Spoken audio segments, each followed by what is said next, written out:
commercial just means business.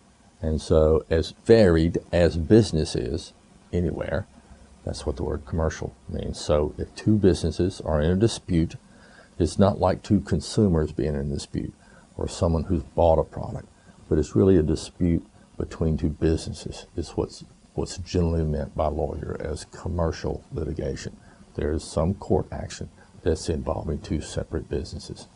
Contract generally has to do with some contract, either the failure to comply with a contract or the non-payment of a contract. So that's generally what's meant by commercial litigation.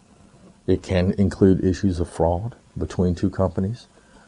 Generally, those issues of fraud have to do with consumers because they've been taken advantage of. And generally, companies are on an even footing and they get legal advice. And so it's really hard for them to be a victim of fraud, though it can happen, particularly if you have a mom and pop company that has been taken advantage of by a larger company. That certainly can happen.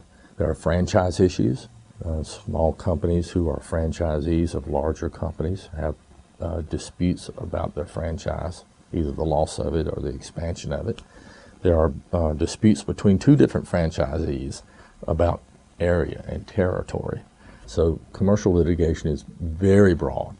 Can even have formation issues on whether the business itself was formed correctly and whether there was inappropriateness in its formation. And I've litigated all these cases.